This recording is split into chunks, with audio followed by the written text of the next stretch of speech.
warm welcome to everybody for TechDive Edition 8. TechDive, as an initiative launched last year by EyeROV, has been a knowledge space, a platform that has enabled open discussions, deep dive on the sector of marine robotics, and specifically on technology and innovations that are about to come. And have we seen that or not? Especially in the present global scenario, we have seen how underwater autonomous vehicles have played such a key role. So it's my pleasure, privilege, and an honor to host all of you and welcome you to TechDive 8th edition. Naval mines remain one of the most disruptive threats in maritime warfare. They are cheap to deploy, difficult to detect, and can shut down entire shipping lanes. Have we not seen that, right? For decades, mine countermeasures operations depended almost entirely on the manned vessels and trained divers to physically enter the water to locate and neutralize these threats. This is changing now. And that's what is today's very key point.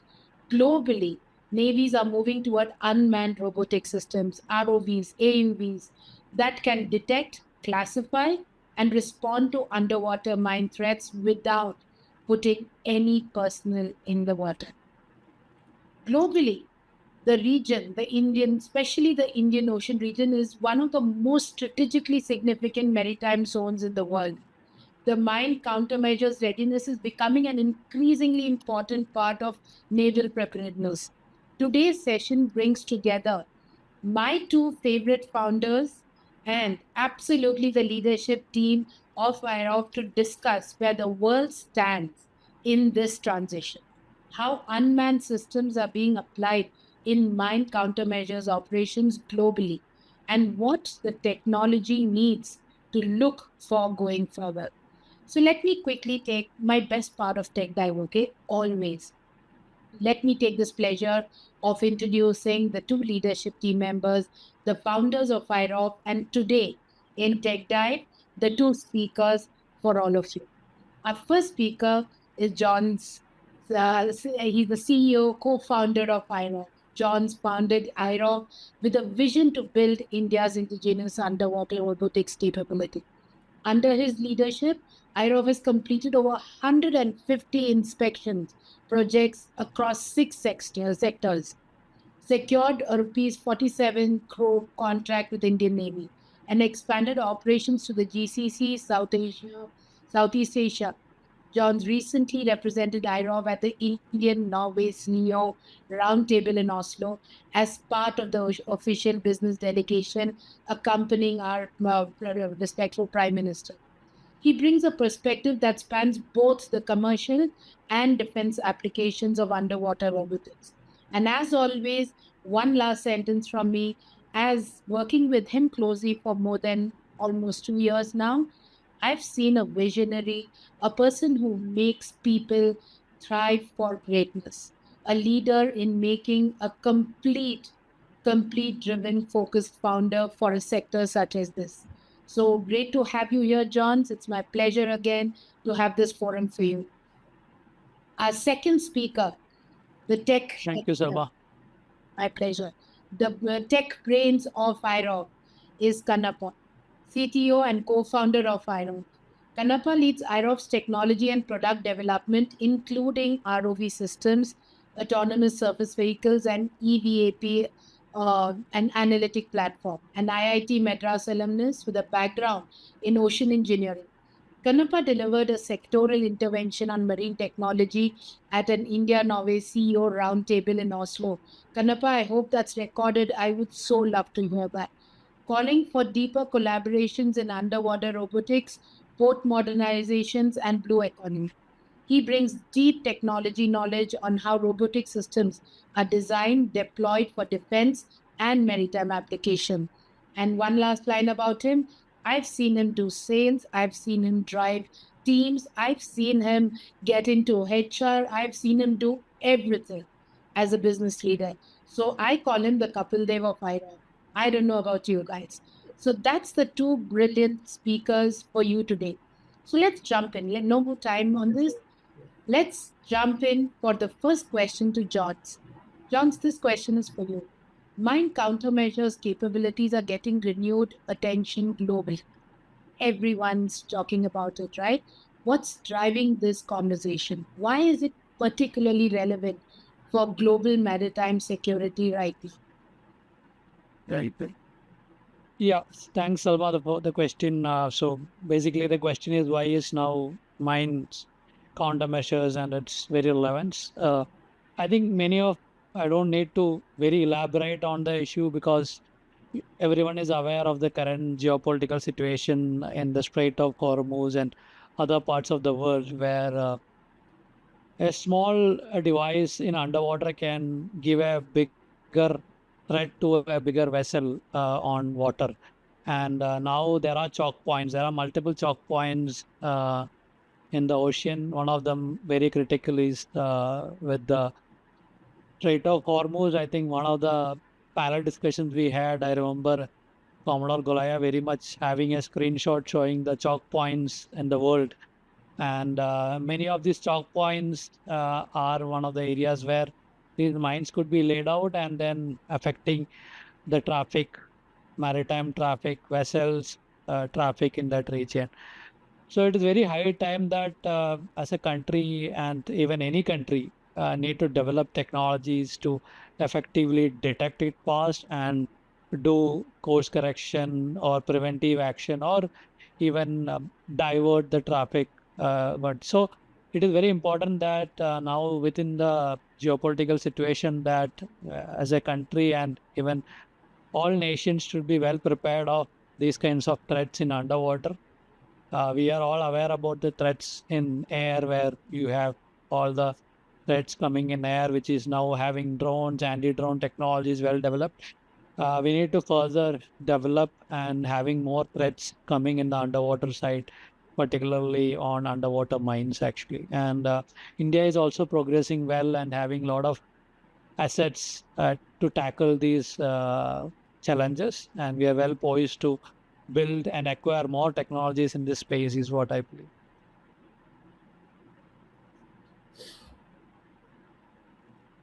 Salma, you're on mode. Yes, Salma, you're on mute. Yeah. Yep. I think I will not mute it after this. But John, thank you so much. And I want you to stick around because the second question, it would be very interesting to hear both your perspectives. So very quickly, I'll first give it to John and then move on to KP. Mine warfare is often described as an asymmetric threat, cheap to deploy but very expensive to counter. Can you explain why mine countermeasures are so complex and resource intensive? Yeah. See, basically, the challenge is basically you have a vast ocean and you need to find out a small object in the ocean is very challenging. And You have a lot of objects in underwater. There could be decoys and other objects, and the repercussions of a mine is much higher. And To find a mine in underwater, and it is not that very easy. So you have multiple technologies. I think probably Kanabout probably deep dive on how typically it is being some of the general resources we have seen in internet and interaction with couple of experts in this field. We understand that it's not a very easy job. If it was so easy, then they would not have laid the mines also. So uh, so it's a complex thing because you need to first identify the mine over a large area. That is one of the key problems. And over the large area, when you identify the mine, then you have to dispose it off, and it's also very risky. That's where unmanned technologies come in, where you need to dispose of the mine with unmanned technologies with limited human risk at the point. Not just human, also you have assets like vessels and other. So I think a lot of factors adding to the risk associated with this mine countermeasures, actually. Absolutely. Your thoughts, KP? Right. Right. So, I would just like, that's about a classic game. Is there anybody who had been in, used this Microsoft would have played something called as Minesweeper. So, it's like a checkered box. You got multiple points. you never know where you're placing your foot, and then somewhere it just explodes. So it is more of an psychological toll than actually, the physical impact. So even if it is one mine which is laid or 10 mines it is laid, it is about the probability of where it could be and what harm it can create. That actually creates a bigger impact than the actual equipment in itself. So that has been one of the biggest success for mines throughout the history from the time onwards. When, we have been planting, whether it be in sea or whether it be in land. So that is one of the biggest difficulty. Whether should I pass through this or not to go through this? What next would happen? That immediately chokes the whole process. And that also obviously when risk escalates, your I'd say commercial potential suddenly drops, your insurance escalates, and practically it has a I would say ripple effect than simply planting one bomb at some point. So that's the toll the game of mine warfare have on the overall, I'd say, economy and safety. What the human rights like they call it. Yeah. Thank you so much. Moving on to the next question. Several navies around the world are moving toward unmanned MCM systems. What's driving this shift? And KP, before you go into what's driving this shift, I think you can also talk a little bit about the MCM systems and, take it from there. So thank you, Salma. So I'll just quickly walk you all through a short presentation of there may not be more than 5 to 8 minutes. So quickly touch upon the technologies and the scenarios that we are discussing today. Yeah. Helen just saying. So yeah, so I would primarily be touching upon how unmanned robotic systems are redefining the naval mine warfare. So so some of the key points is that mine is fundamentally an underwater. Naval mines are fundamentally an underwater bomb, which is planted or deployed in sea, primarily to deter enemy vessels, or that will even affect their commercial vessels, or create a choke point in the port and harbor, and actually, create havoc in the enemy's waterways or even any of the waterways.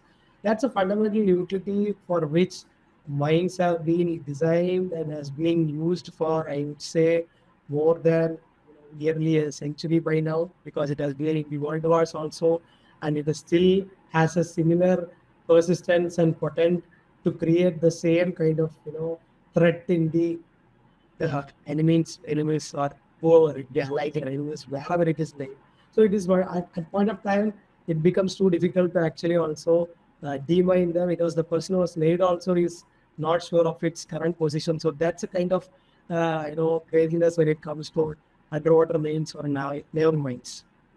So MCM is not just about detection. It's actually, there is a sequence of things where you need to detect whether the objects are there, then classify them as the good, bad, or it's like some dummy objects, then have a precise positioning, and then finally going on a neutralization action, and then confirmation. So there are multiple steps along this to achieve a proper mine countermeasure or neutralization process. So there could be different kind of mines. Some of them are called as drifting mines, which fundamentally is like floating around, not rigidly fixed to one place. Then there are moored mines, which are also kind of floating, but they have a I would say anchor or a mooring line that it will not go away from a circle. That is it's actually there will be radius within it, so it will be floating around, but it is submerged beneath the water line. And then there are bottom mines, which are fundamentally mines which are made at the sea bed itself, which are mostly at shallow water depths. So these all are the mostly the common type of mines. There could be more advanced now as in we have to there are more technologies going in. And as we discussed, each system has a fundamental detonation mechanism or like an explosion mechanism which detects the vessels by maybe acoustic signature or pressure waves or by magnetic signatures or a combination of these as required, and then from that make the judgment like getting detonated and thereby affecting the vessel that passed through. So when it comes to the overall system level, capabilities and gaps, there are multiple stages and we need to go through that. So first is about detection, where there should be a safe standoff, which is needed even when you're doing the detection so that you don't abruptly trigger the systems. Next comes the positioning, where you need to go and activate underwater positioning so that we can go back to the same point of interest and then actually approach the mine and then go for the next actions. Then comes the deployments, wherein actually the system should be easy to deploy. The MCM system should be easy to deploy, whether it is near the ports or channels or it was only there we want to do the deployment of MCM equipments. Then it's about another area is about how we can protect the human expression. So as already said, in the MCM or the naval demining operations, it's been a legacy that extremely well trained and ultra professional mine countermeasure or EOD divers has been the experts who have been time and again been effective in actually classifying and final neutralization has been often done by these experts only. So how we can protect them or reduce their exposure to the live ordnance. And finally, it's about building indigenous unmanned platforms and mission workforce for this whole. So these are all some of the key areas where we are finding various challenges and how we can work on this and build an effective solution. That's what we are looking at. When it comes to the overall chain of systems that can be employed, which reduces the human exposure and yet be somewhat effective in doing the MCM ops, we have various platforms like ROVs, which are cabled underwater vehicles, which are called as remotely operated vehicles. We have autonomous underwater vehicles. We have unmanned surface vehicles, and then the perception part is done using the advanced AI. So this is a mix of I would say platforms and software intelligence that can in an ensemble be an effective solution for this MCM ops as we progress further. There are various international navies who are already exploring these solutions effectively. So when it comes to the core concept, so I would just walk across the concept of the ROV-based MCM, wherein the purpose built MCM ROVs, which are generally, I would say, high endurance, long range capable, and more, I would say, lesser profile. That means easy to deploy kind of systems which are having lower signatures that intercept generally or accidentally trigger the mines. So such platforms are built dedicatedly and they have various, I would say, steps through when it comes to detection. Since more often these mines are laid in privacy, the visibility is kind of easily changed. So they are generally employed with high-end sonar systems to actually do the subsea detections. Then once objects of interest are detected, then it goes ahead with the process of classifying, where since the mining strategy also has deployment of decoys, which look like or feel like but may not be the real. Also, the open sea has plenty of debris laying, so we need to finalize and classify these mines. So there should be a classification process. Then post that there will be final identification where there will be high resolution visual confirmation ROV the systems, like as you can see in the version left the vehicle goes up front and close to the object of interest and do an identification, and then its final positions are precisely known. We need to have multiple underwater positioning systems or which has also connections to the surface so that you can have a GPS coordinate fix of the point of interest. So first is that you are detecting, classifying, identifying and logging, so that at least helps the process of, I would say, creating a safe corridor. So at that moment of time, object is identified and that location is logged, means we expect that the system is in that point for a period of time and we corner it off and say that that's a danger zone, and then we can identify some safe corridor for passage of vessels. Then comes, but since mine are in a dynamic environment, which is sea, you are not always sure that whether it will be sitting in the same place for a bit of time. There could be strong currents, either these wines can drift positions, there could be storm events, there could be, I would say, wrong situations where with even using fishing nets or something can get dragged. So we need to go with the next step, which is neutralization, where actually the mines are actually utilized by some specific explosives or payload, so that it either gets neutralized for safe removal or it itself gets exploded because of the action of the small and explosive, that it gets triggered and completely get itself destroyed without affecting the other passenger vessels in the future. And finally, after that utilization, it needs to have a post confirmation where again the ROV like vehicle is deployed, again goes and then identifies and confirms that the object at that same point has been totally destroyed. This is the whole sequence generally taken up when it comes to ROV based no, MCM ops.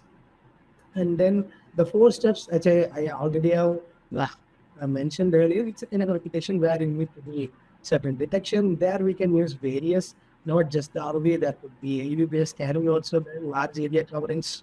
Then you identify user ROVs in close. Then there could be imaging and sonar cameras can be employed there. Then it comes ROV returns to a standoff, and then the neutralization charges are deployed, and then it is detonated. So this is a kind of sequence we can follow. So there could be identification ROVs and there could be displacement ROVs, but both can be two set of systems. So therein the mission has a two sets, wherein first case is more about sonar and camera based finalizations and position fixing, whereas disposal ROVs actually carry some maybe explosives or shape charges to actually penetrate through the line object and then actually neutralize it. So it actually places the shape charge on the mine and then move out of the location, and then it is remotely triggered.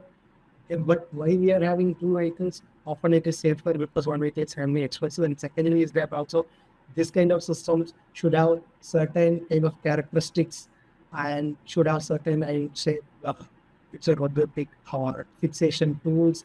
So to save the time and also having multi charges so that we can do the full operation remotely, this kind of deployments are also good. So overall, inside the MCM ROV, sense navigate decide, which I actually shared earlier. So you have sensing layers where multiple sonars are employed, and finally cameras are employed. For navigation layers, it is multiple positioning devices like DBL, USDL, and IMUs. And when it comes to intelligence layers, you have AIS classifiers, which compares the various types of objects and then gives certain detections and also gives some points around filters and then helps in reduction support. So these are all the various layers when it comes to the overall MCM ROV works. So some of the comparative studies with the diver-based systems, which has been a legacy and had been quite promising and proven so far, compared to the ROV or autonomous remotely based systems. One is that human risk definitely, diver-based systems, when the diver is actually in very close vicinity to the explosive elements, can be quite a lot reduced when it can be then using ROV or remotely operated systems. Depth limitations, human physiology does not permit that we can have very deep operations. Yes, saturation timing is there, which can still report it, but still it is a big toll on the human body. So that can be quite reduced by using any robotic weight detections. Visual and visibility dependent often when it comes to a diver. Yes, nowadays there are sonar-based systems are also going to be employed, whereas the ROV generally can be easily employed with sonar and imaging-based. So still the human is in the loop and he can see the data of communities, vehicles, and then help in decision making. Then it comes to underwater positioning again. Manual positioning and orientation dependencies are there. But again, I want to mention also that currently, there are underwater positionings for diver also, which is being used. Whereas when it comes to the underwater platforms like ROVs, they are generally having deviants which are highly precise, and then you can also have USBL based systems can have a combined systems to connect with the commercial conversions. When it comes to deployments, requires dedicated MCMV vehicles. Yes, that's one of the necessity. Whereas when it comes to fire burst, we can go for multiple platforms of choice from a smaller vessel to any USVs and then even any other vessel of opportunity because these platforms are quite small and we can easily get a fair amount of stand-up distance. When it comes to what failure response, it becomes very difficult for there happens to be any accidents or incidents with respect to diver. Recovery becomes another mission to be carried forward as when it comes to robotic systems to test less of human risk, and it is mostly whenever the vehicle end up with any damage or anything, it is mostly positive by that is episode, or even if it fails also it is and less of a loss because it is nothing but another robotic platform which can be also if it ever gets damaged. So these are some of the potential comparisons. So something what I know has been also working on in senior lines is one system what we call as long range ROV, which fairly got a very large stand-up distance of 1 kilometer plus, where and it is a mostly a human capable platform in the range of 60 kg and then have a strong uh, performance compared to its dimensions. It's having a slicker body so that it can have the for not capable speeds. It has some backup endurance batteries also, other than the external powering options where you can have even if the tether is served, it has a endurance capabilities with some battery ops, and then it has various toolless options, and then it has various payload capability for multi-charge carrying. So this is one of the platforms that I know has been working along with some of the famous DRDO research labs for these kind of props.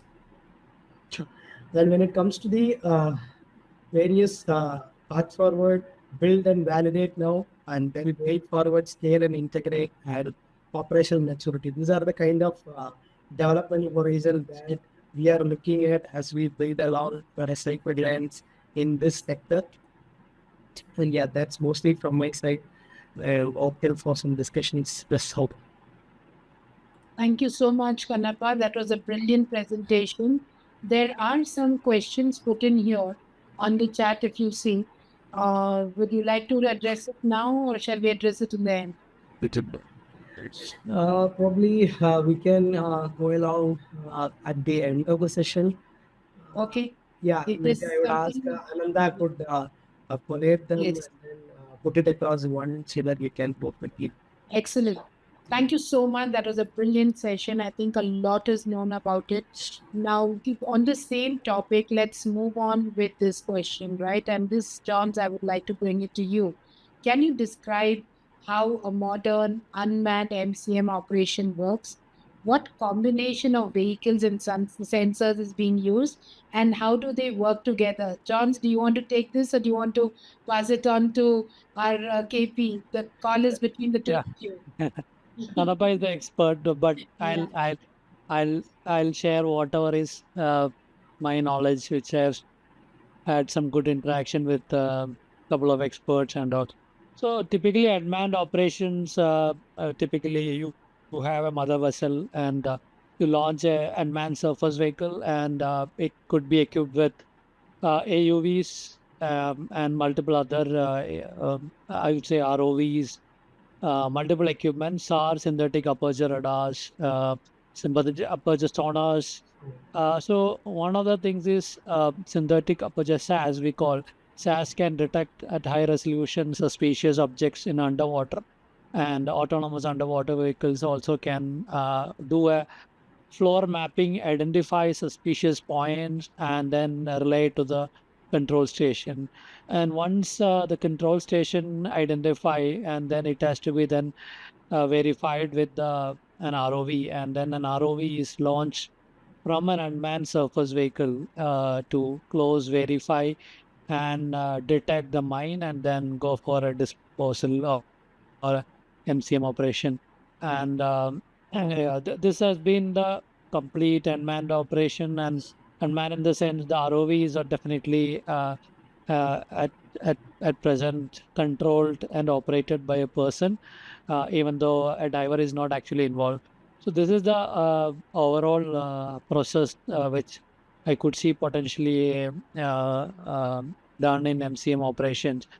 I would request Kanapa to also add in points, particularly on this area, or any other experts in this. This has been most of the informations we have been able to gather, most of them available our the general public, and yeah. And so, CP, as you add to the point, I also want you to continue to kind of, for the audience sake for here, Sure. can you walk us through a typical mine countermeasure mission looks like for detection of neutralization? If you could also continue to give us a, a quick, maybe a case study or something like that, it would be really interesting.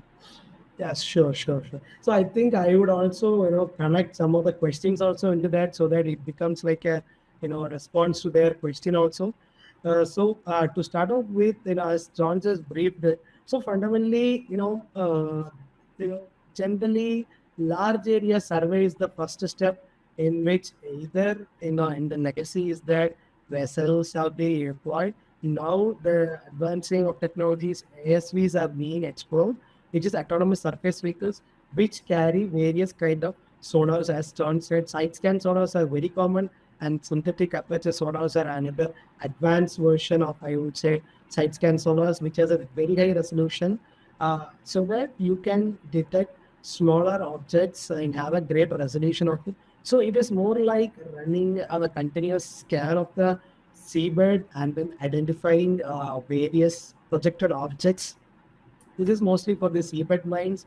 Sometimes if you are having more mines or kind of like intermediary, it becomes even bit complex there. But again, there are other methods like magnetometer based detections are also done where magnetometers are dragged above the seabeds or in that layer so that magnetic anomalies are also detected.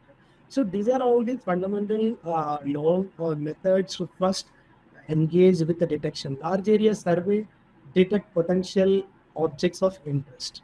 So once few many targets are found on a large area, let's say we can take the current straight up corridors where we call the choke point. Generally, the mine laying activities itself is chosen choke points for the reason that the probability of getting a hit and the threat significance increases a lot.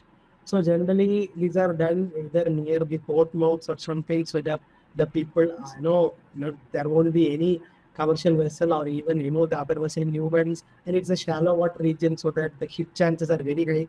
So this is how it is generally the legacy means of laying it. So that area is first sweep and then detections are done. So once you have certain amount of detections, which are we call as a suspicious objects, let's say absolutely multiple.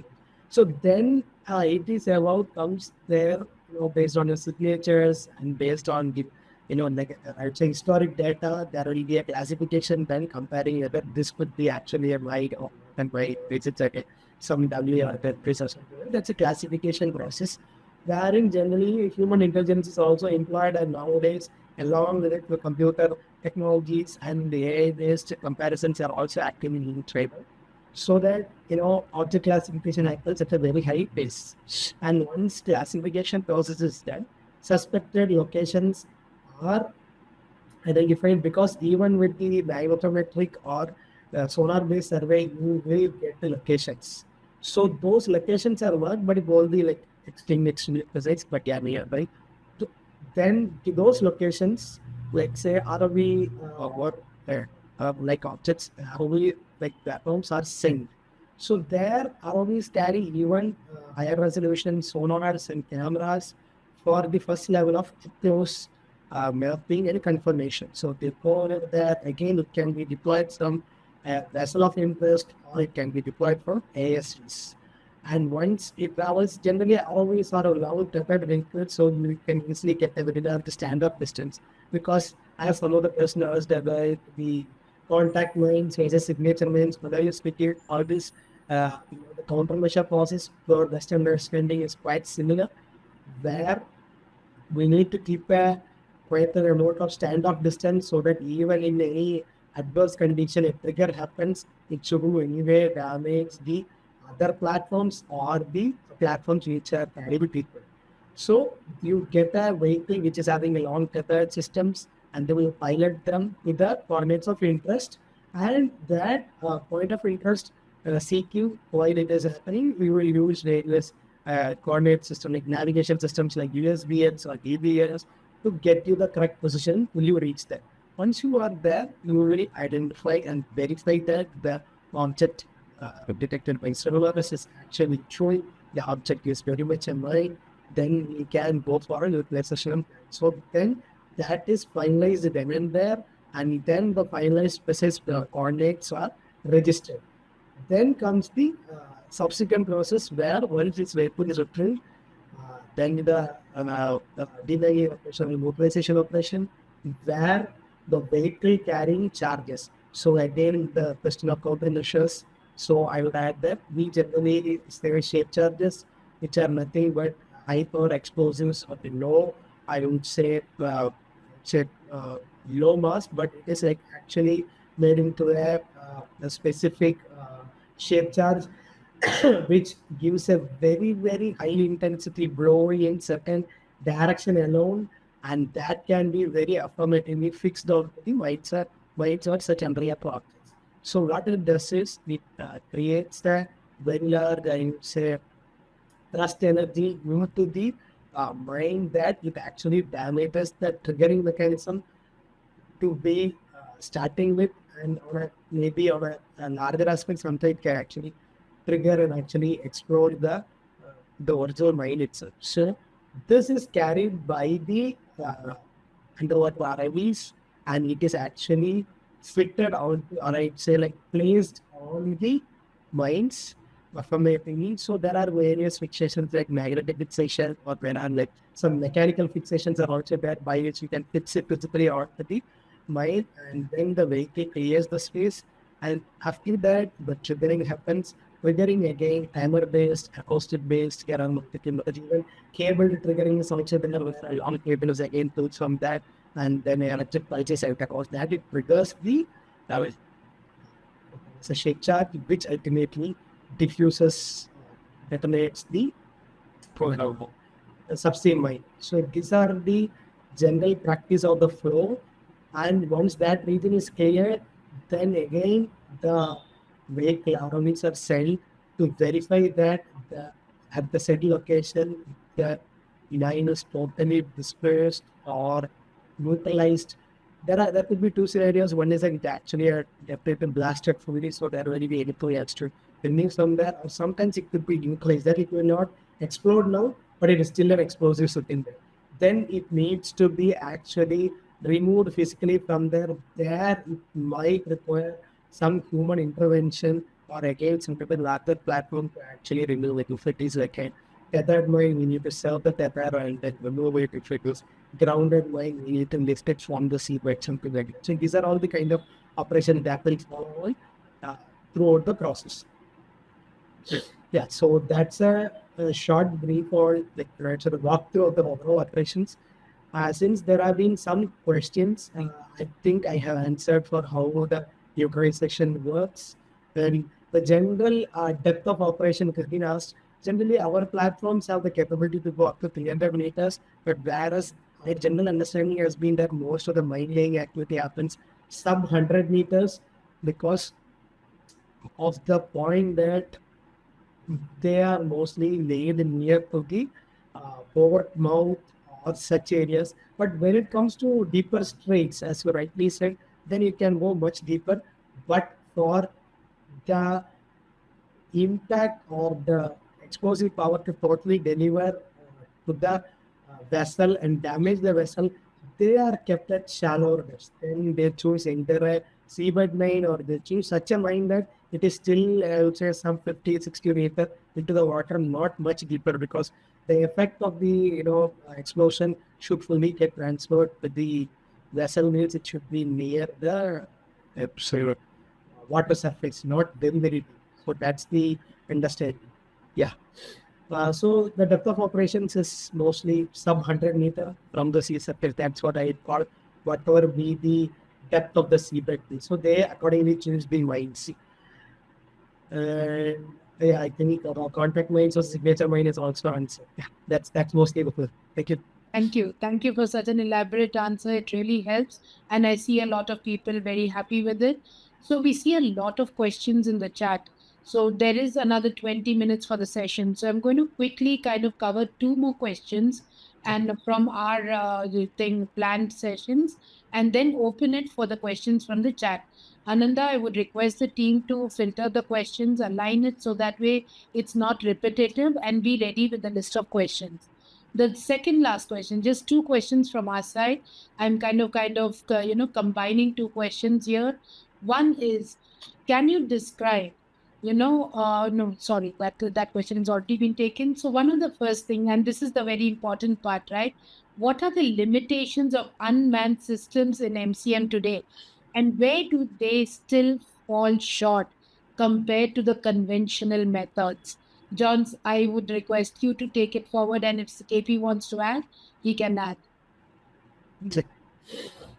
Yeah, I think one of the things is what I feel is some of the there are chances where some of the mines get kind of already covered that cannot be disposed with some of the shape charge systems and becomes very complex, and then it required manual intervention. And also, if it is not also not disposed using the shape charges, then again manual intervention is required at that time.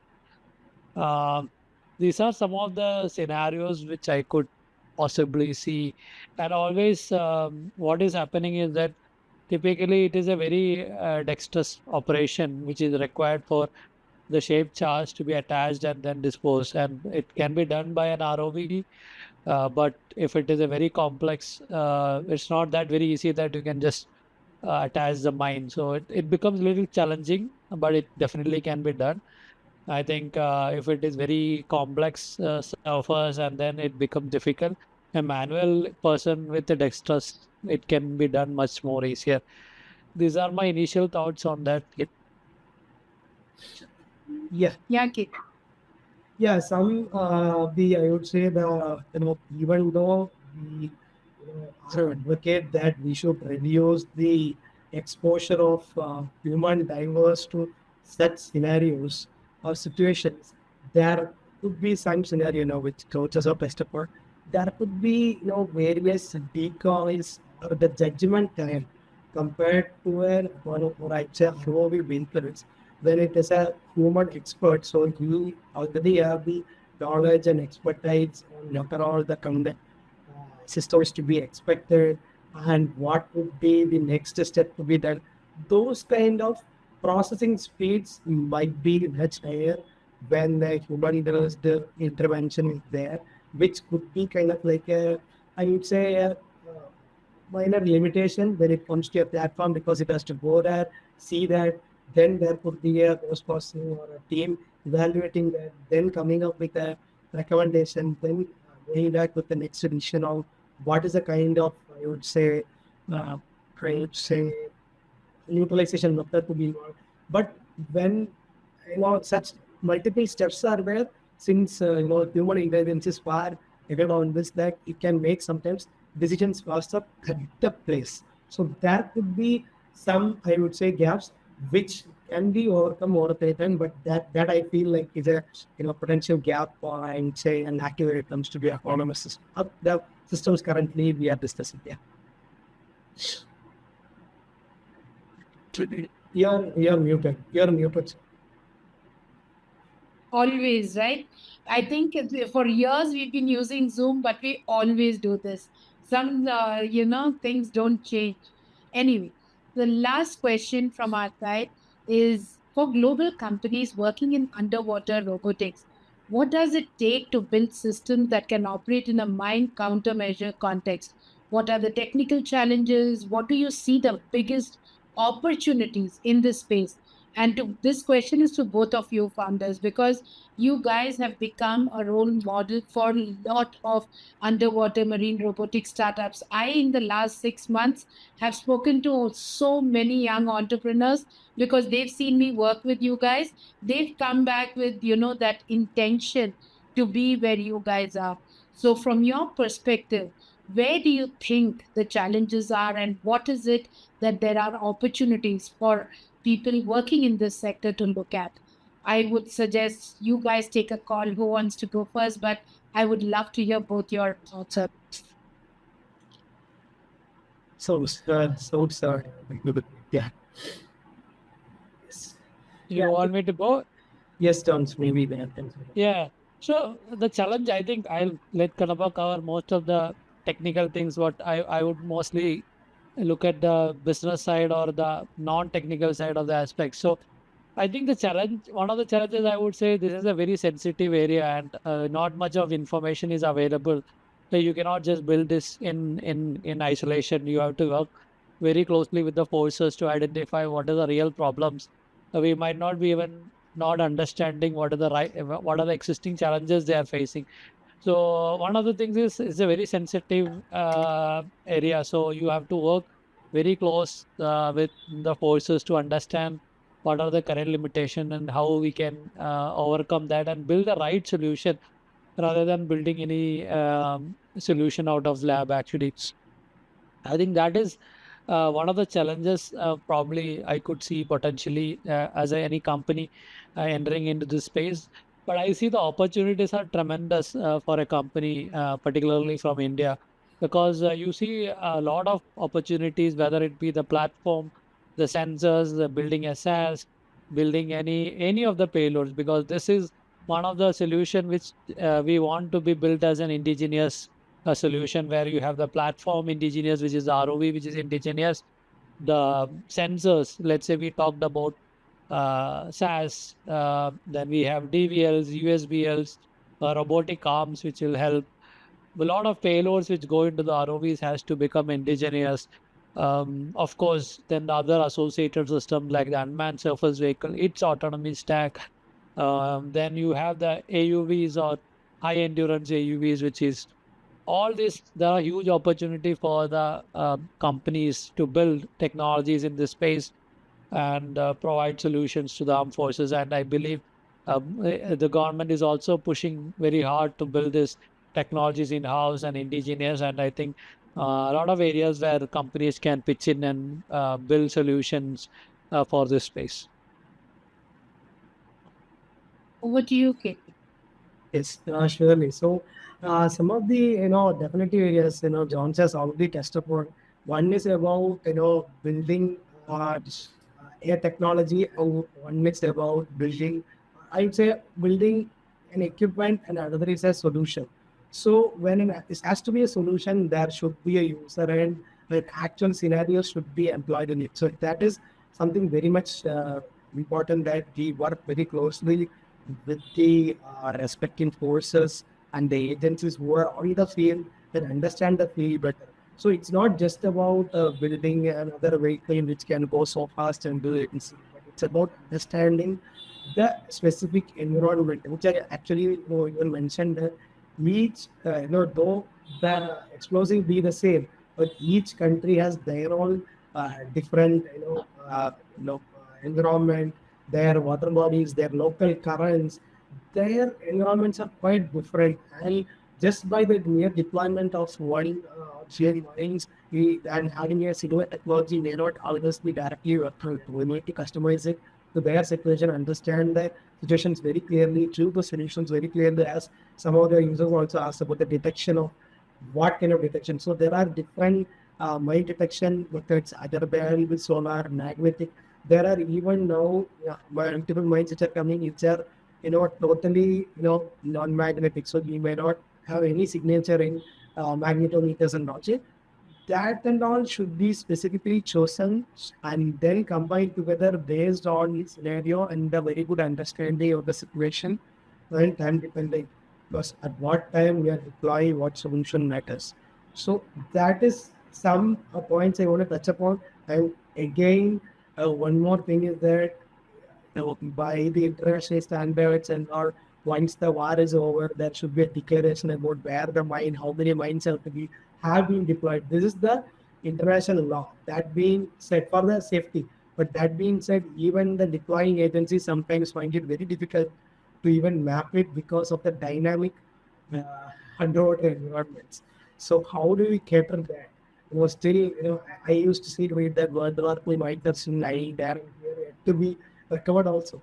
Okay, so it's not just about World War II. There are still multiple situations.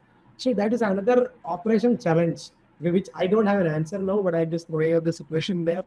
That also need to be catered into when we are actually encountering such a situation, because these things actually drift. They never sit at the same place. So we need to map it, actually dispose it as fast as possible. I So that you don't end up seeing the same thing at different places. That has been one of the real pain scenarios that was, yeah. Okay, yeah, that's from my side. Perfect. Thank you so much. And thank you for all the questions, Ananda. I give the floor to you. Could you just ask the first question from the chat, which is being posted here?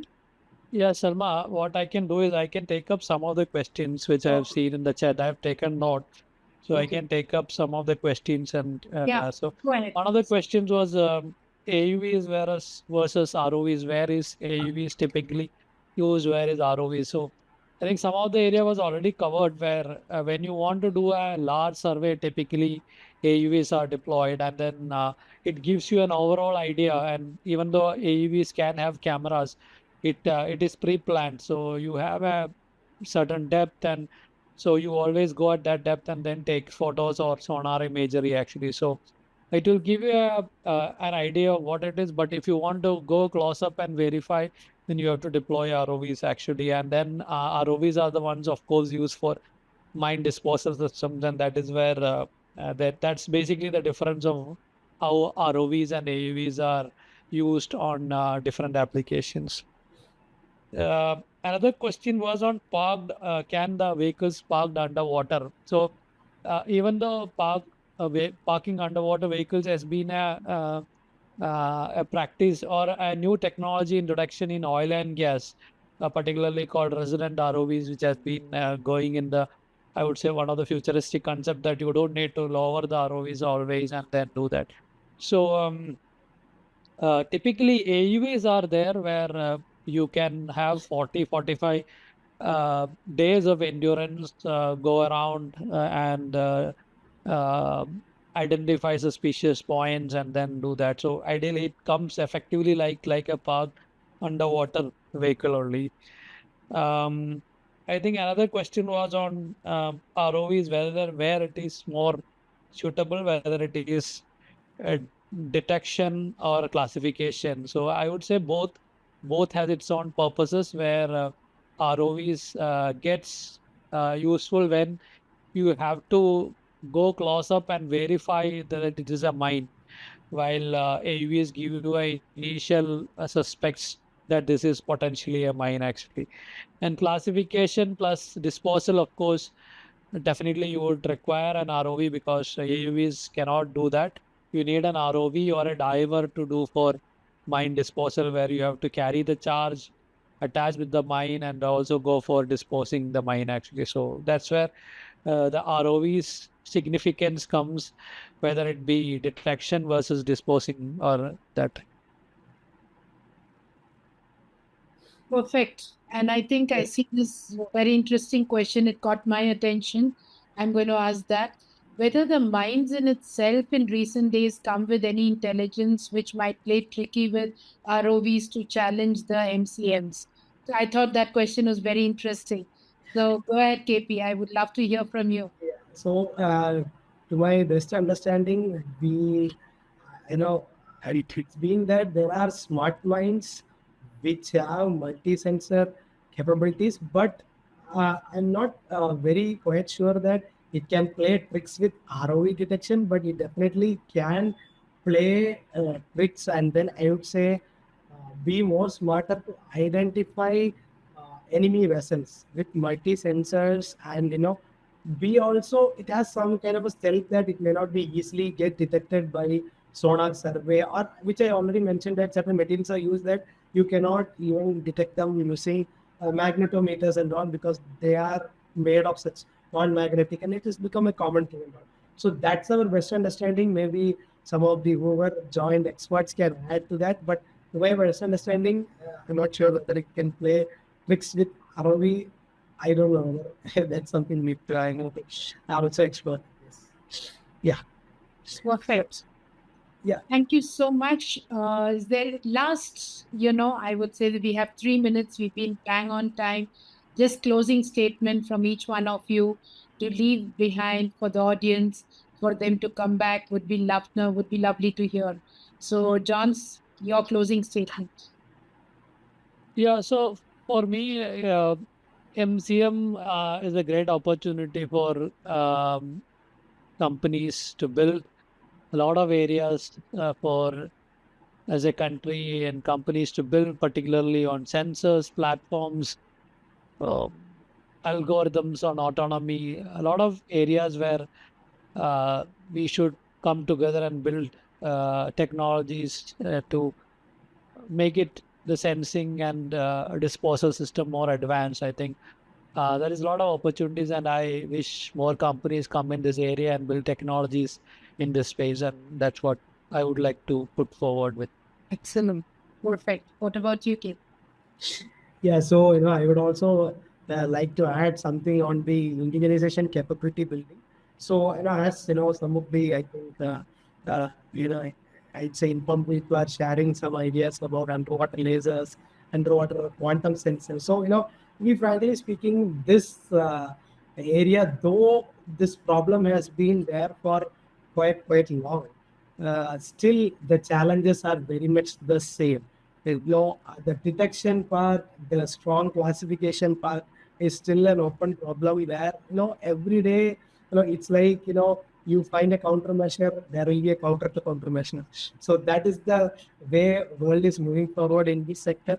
So I would definitely be, looking forward to more on the identification and classification technologies that be made stronger, better. And yeah, this is not going to, quickly solve the problem because there will always be one more new development. But yes, that development should be better.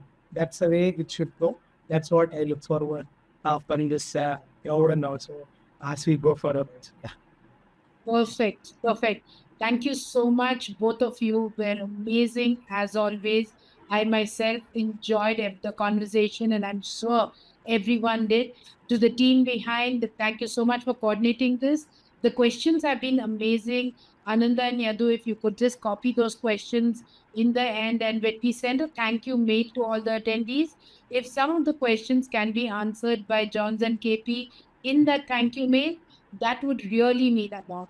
But with that, closure to the edition 8 of Tech Dive, for me, it's been an emotional journey seeing you guys. And today at one point of time, we had a total of 80 people in one go. And for us, that is a big thing. And I know when this goes live, when we put it out there, there'll be multiple more views. So with that, thank you once again. A brilliant end of a Tech Dive 8. Tech Dive 9 coming in. Follow the space, follow us on LinkedIn, and keep waiting for the edition. Some brilliant conversations coming. And to all the experts who joined us today, thank you so much for being us.